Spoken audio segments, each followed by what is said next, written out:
Welcome प्यारे बच्चों, ज़रीन सबा virtual studio में आपका इस्तकबाल है। और आज हम देख रहे हैं आपका टॉपिक सेहत और अमराज, हेल्थ एंड डिसीज़, जमात हश्तुम के लिए। मजमून है हमारा साइंस और मैं हूं आपकी मौलमा ज़रीन सबा फ्रॉम MCGM वर्चुअल क्लासरूम।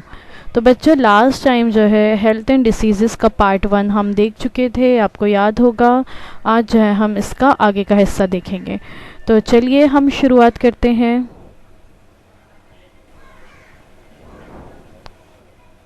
हम देख चुके हैं कि सेहत किसे कहते हैं, है ना। ये हमने लास्ट टाइम देखे थे कि किसी मर्ज़ में मुब्तला ना होना ही सेहत नहीं, बल्कि जिस्मानी, दिमागी और समाजी तौर पर पूरी तरह चाको चौबंद की हालत सेहत या हेल्थ जो है कहलाती है।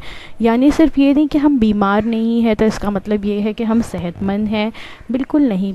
फिज़िकली, मेंटली और सोशली भी हम पूरी तरह जो है एक्टिव अगर हैं, इसका मतलब है कि हम सेहतमंद हैं। मर्ज़ किसे कहते हैं? जिस्मानी या नफ्सियाती तौर पर जिस्म के हयाती अफ़ाल में रुकावट पैदा करने की हालत को बीमारी या मर्ज़ कहते हैं, जिसमें हम जिस्मानी तौर पर या नफ्सियाती तौर पर काम नहीं कर पाते, बहुत कमज़ोर महसूस करते हैं। इसका मतलब है कि हम बीमार हैं। ये सब हम लास्ट हम एक क्विक रिवीजन लेते हुए फिर आगे बढ़ रहे हैं। हम देख चुके थे कि टाइप्स ऑफ डिसीज़, अमराज की किस्में कौन कौन सी हैं, है ना। जो होते हैं उसकी किस्में, मुख्तलिफ अमराज की किस्में, उनकी वजूहात और अलामतों के लिहाज से उन्हें दो हिस्सों में तकसीम किया गया है, मुद्दत के लिहाज से और वजूहात के लिहाज से। मुद्दत के लिहाज से तवील मुद्दती अमराज, शदीद मुद्दती अमराज, और वजूहात के लिहाज से मौरूसी अमराज यानी जो हेरिडिटरी डिसीज़ होती हैं, और इक्तसाबी अमराज को भी मज़ीद दो हिस्सों में तकसीम किया गया है। एक है मुतादी अमराज और एक है गैर मुतादी अमराज। मुतादी अमराज यानी इन्फेक्शियस डिसीज़ जो एक शख्स से दूसरे शख्स को फैलते हैं, और गैर मुतादी अमराज यानी नॉन इन्फेक्शियस डिसीज़ जो एक शख्स से दूसरे शख्स को नहीं फैलते, मतलब ज़ियाबतीज़, डायबिटीज़, हार्ट डिसीज़ वगैरह। और इन्फेक्शियस डिसीज़ जो एक से दूसरे को होते हैं, जैसे ज़ुकाम, इन्फ्लुएंज़ा, डेंगू और अभी जो कोरोना वायरस चल रहा है, ये भी एक मुतादी अमराज है, इन्फेक्शियस डिसीज़ है। इसके बारे में हमने लास्ट टाइम जो वीडियो आप लोगों ने देखे होंगे, इसका पार्ट 1, उसमें मैंने आपको कोरोना के बारे में भी बहुत डिटेल में बताया है। और अगर आपने वो नहीं देखे तो प्लीज़ उसे जाकर देखिए, वो मेरे यूट्यूब चैनल पर दस्तयाब है।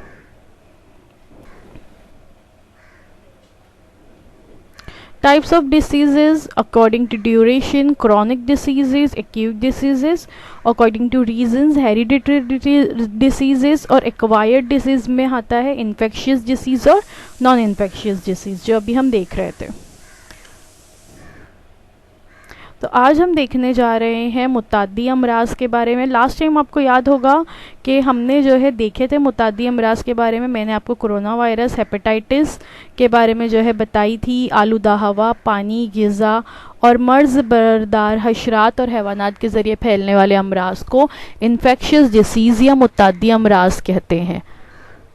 इतना हम देख चुके थे, आज देखते हैं उसके आगे। आज हम देख रहे हैं पेचिश या डायरिया के बारे में। पेचिश या डायरिया जो है ये फैलता है बैक्टीरिया और जरासीम की वजह से, और आपकी किताब में दो नए नाम वहाँ पर दिए गए हैं, एक है शिगेला और एक है बेसिली। तो आप लोगों के लिए नाम नए हैं, आप कंफ्यूज होंगे कि ये क्या है। तो शिगेला जो है ये एक तरह का बैक्टीरिया है। शिगेला इन्फेक्शन या शिगेलोसिस इसे कहा जाता है, is an intestinal disease caused by a family of bacteria known as shigella. यानी ये जो शिगेला तस्वीर में आप देख रहे हो, ये एक तरह का बैक्टीरिया है, और इस बैक्टीरिया की वजह से हमें आंतों की बीमारी होती है, जिसके बाद डायरिया हो जाता है। The main sign of shigella is infection is diarrhoea, यानी जो मेन साइन है शिगेला वायरस से जो शख्स इन्फेक्ट होता है उसका मेन साइन क्या है? डायरिया, यानी उसे डायरिया या पेचिश की बीमारी हो जाती है। ये क्या है, आगे देखते हैं। दूसरा एक और बैक्टीरिया का नाम वहाँ पर लिया गया है, बेसिली। तो ये एक टेक्सोनोमिक बैक्टीरिया है, टेक्सोनोमिक क्लास से है बेसिली बैक्टीरिया, और इसकी वजह से भी, इस बैक्टीरिया की वजह से भी डायरिया होता है। उसके बाद एक और नाम आपकी किताब में दिया गया है और वो है एनाटोमेबा हिस्टोलिटिका। ये जो है ये एक तरह के पैरासाइट्स होते हैं, ये भी हमारी आंतों में पाए जाते हैं जिसकी वजह से डायरिया होता है। इसके अलावा बैक्टीरिया के ज़रिए और वायरसेस के जरासीम के ज़रिए भी डायरिया होता है। तो डायरिया जो है किन चीज़ों से होता है, किस वजह से फैलता है, समझ में आया आपको? तब बैक्टीरिया और वायरसेस की वजह से डायरिया फैलता है। मोड ऑफ इन्फेक्शन, किस वजह से जो है ये इन्फेक्शन फैलता है, तो इसके कॉजेज़ क्या क्या है? सैनिटेशन नहीं होना, प्रॉपर सैनिटेशन और सफाई का ख्याल नहीं रखा जाएगा तो उसकी वजह से भी डायरिया होता है। गंदा पानी पीने की वजह से, गंदा पानी जो पिया जाता है, पानी को अगर उबाल कर ना पिया जाए, उसमें गंदगी मौजूद हो तो उस वजह से डायरिया फैलता है।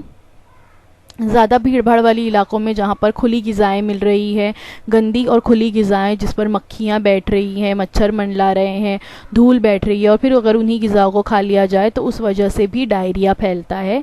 मुख्तलिफ़ किस्म के हमने देखे बैक्टीरिया और वायरसेस के ज़रिए, पैरासाइट्स के ज़रिए डायरिया फैलता है। गंदे हाथों, बाहर से हम घर आए और गंदे हाथों से अगर हम खाना खा रहे हैं तो उस वजह से भी डायरिया फैलता है। इसके सिम्टम्स क्या क्या है, इस बीमारी की अलामत क्या क्या है? एब्डोमिनल पेन होता है, क्रैम्प्स होते हैं, पेट में बहुत ज़्यादा दर्द होगा, क्रैम्प यानी मड़ोड़ महसूस होगा, नौशिया होता है, उल्टियाँ आती है, फीवर होता है, बहुत बुखार आ जाता है, कुछ सूरतों में बुखार आता है, कुछ सूरतों में बुखार नहीं भी आता, और लूज़ और वाटरी स्टूल्स होते हैं, यानी कि जुल्लाब होते हैं बिल्कुल पतले पानी के जैसे। आप कुछ भी खाएंगे तो वो फ़ौरन जो है निकल जाता है, जिस्म से बाहर खारिज हो जाता है। कोई भी ग़िज़ा जिस्म में नहीं ठहरती, बहुत ज़्यादा कमज़ोरी महसूस होती है, पेट में मड़ोड़ होता है, दर्द होता है। तो ये तमाम जो है डायरिया के सिम्टम्स है। और वजह क्या है इसकी? गंदा पानी, खुली हुई गंदी ग़िज़ाएँ खाना, गंदा पानी पीना, सफाई का ख्याल ना रखना, गंदे हाथों से खाना खाना, जिसकी वजह से ये बैक्टीरिया, वायरसेस और पैरासाइट्स जो है हमारे जिस्म के अंदर चले जाते हैं और हम बीमार पड़ जाते हैं।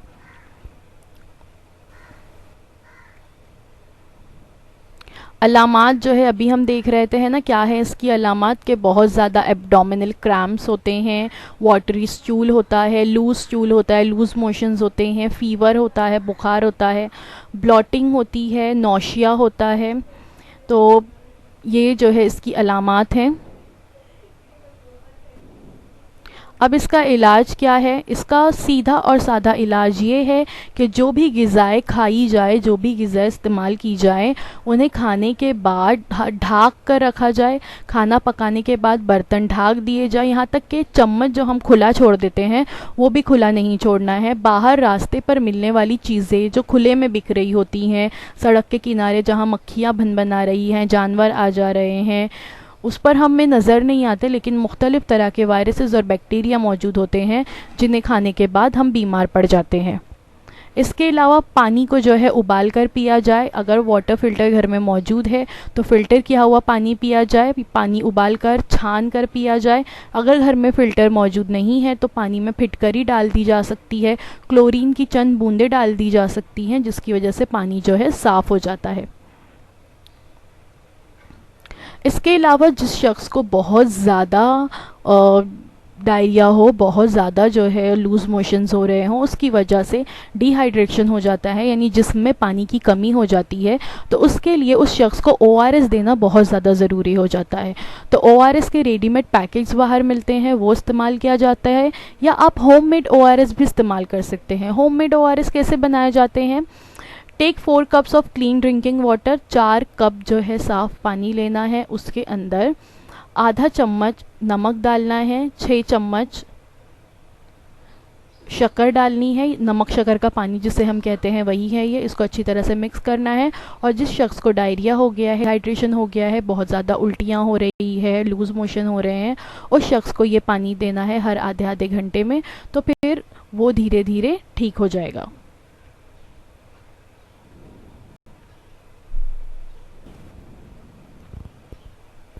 इसके बाद अगली बीमारी दी गई है हैज़ा, या जिसे हम कॉलरा कहते हैं। ये बीमारी भी जरासीम के ज़रिए फैलती है। विब्रियो कॉलरी नामी बैक्टीरिया के ज़रिए जो है, जरासीम के ज़रिए ये बीमारी फैलती है। ये जो है आप यहाँ पर देख सकते हो, इस तरह के जरासीम जो है ये होते हैं जिनके ज़रिए ये बीमारियाँ फैलती है। ये जरासीम भी हमें सादी आँखों से नज़र नहीं आते, इन्हें देखने के लिए खुर्दबीन का या माइक्रोस्कोप का इस्तेमाल करना होता है।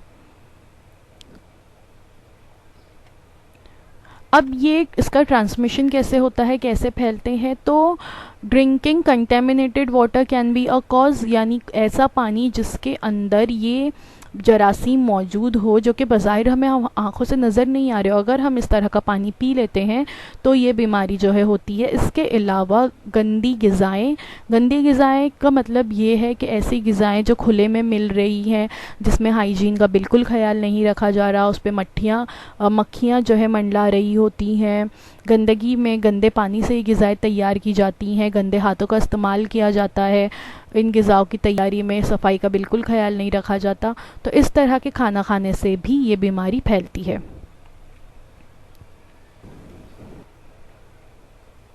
सिम्टम्स ऑफ कॉलेरा, इसके क्या सिम्टम्स है, वही सिम्टम्स है तकरीबन जो डायरिया में होते हैं। वोमिटिंग होती है, बहुत ज़्यादा उल्टियाँ होती है, ब्लड प्रेशर बिल्कुल लो हो जाता है, डायरिया हो जाता है, लूज़ मोशंस होते हैं, बिल्कुल पतले जुलाब होते हैं, वाटरी लूज़ मोशन होते हैं। उसके अलावा पानी की प्यास वो है बहुत ज़्यादा होती है, और वज़न जो है बहुत ज़्यादा तेज़ी से कम होने लगता है। Loss of skin elasticity, skin जो है ढीली पड़ने लगती है। तो ये तमाम जो है कॉलेरा के सिम्टम्स है, जिसमें सबसे वाज़ेह सिम्टम ये है कि अगर बहुत ज़्यादा वोमिटिंग हो रही हो, कमज़ोरी महसूस हो रही हो, पतले जुलाब हो रहे हो और पानी की प्यास बहुत ज़्यादा लग रही है, इसका मतलब है कि आपको कॉलेरा नामी बीमारी हो चुकी है।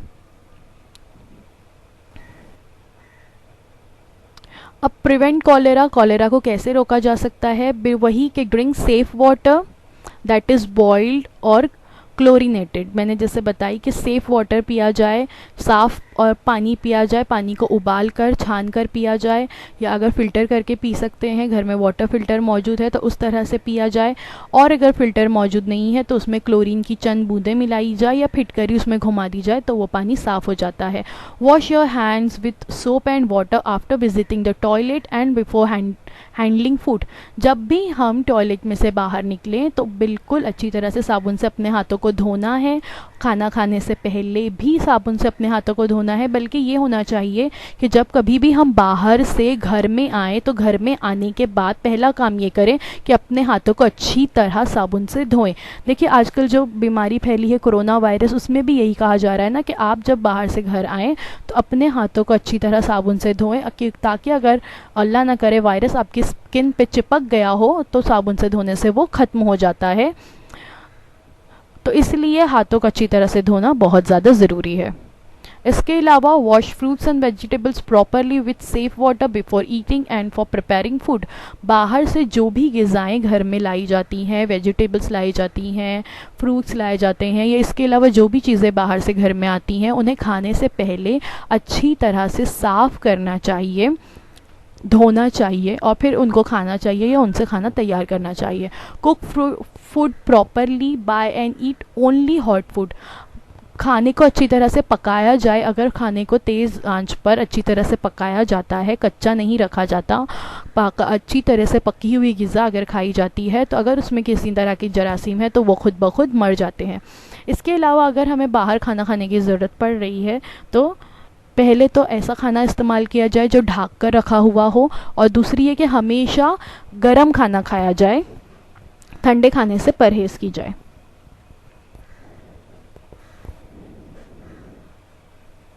अब देखते हैं अगली बीमारी, और वो है मियादी बुखार, या जिसे हम टाइफाइड कहते हैं, है ना।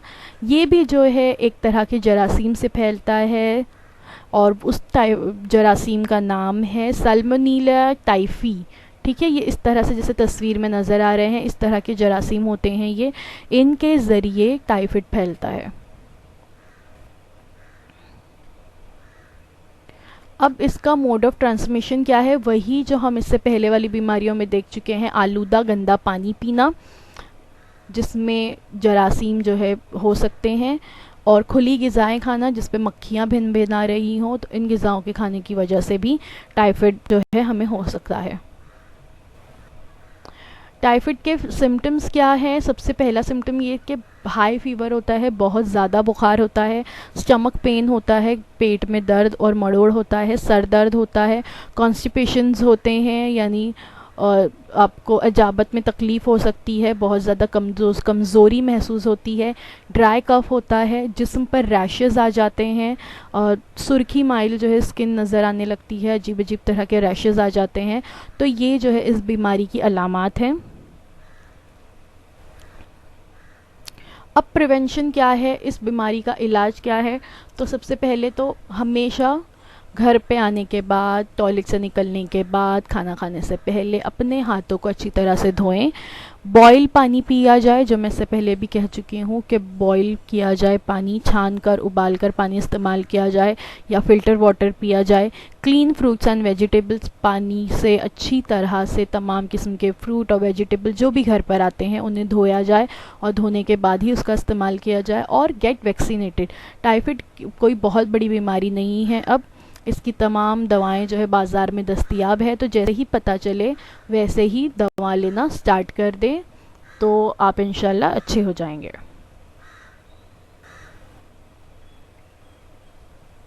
तो देखिए ये सब जो है वाटर बॉर्न डिसीज़ेस थे, causes due to contaminated water. हमने अभी देखे कॉलेरा है, टाइफाइड है, डायरिया है, हेपेटाइटिस ए है, इसके अलावा ग्लैरिडिया नामी बीमारी है। ये तमाम बीमारियां पानी की वजह से फैलती हैं, गंदा पानी पीने की वजह से ये तमाम बीमारियां फैलती है। इसीलिए ज़्यादा ज़रूरी है कि हम साफ़ और अच्छा पानी पिए। अगर हम बाहर कहीं जा रहे हैं तो उस वक्त भी अपने साथ घर से पानी की बोतल अपनी लेकर जाएं। बाहर यहाँ वहाँ पानी हमें पता नहीं होता कि किस किस्म का पानी वहाँ मौजूद है, इसीलिए बाहर कहीं पर पानी पीने से थोड़ा एहतिराज़ करें और घर का पानी की पीने की आदत डालें। हमेशा अपने साथ बाहर जाते वक्त पानी की बोतल अपने साथ रखा करें। पानी को छान कर उबाल कर पिए। अगर क्लोरीन मौजूद हो तो क्लोरीन की चंद बूंदें, ख़ास तौर पर बारिश के दिनों में इसका ख़ास ध्यान रखा जाए, क्योंकि बारिश के दिनों में पानी में काफ़ी सारे बैक्टीरिया और जरासीम मौजूद होते हैं, जिसकी वजह से हमने देखे कि मुख्तलिफ़ किस्म की बीमारियां हो सकती है। तो इनसे बचने का सबसे आसान तरीका है कि साफ़ और अच्छा पानी पिया जाए।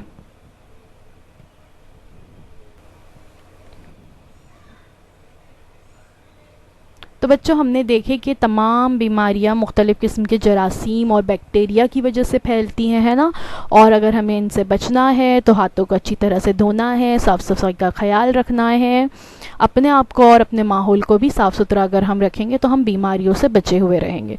तो thank you so much for watching. आज के लिए बस इतना ही। सबक ख़त्म नहीं हुआ है, इसका आगे का हिस्सा इंशाल्लाह नेक्स्ट वीडियो में आपको बताया जाएगा। अल्लाह हाफ़िज़।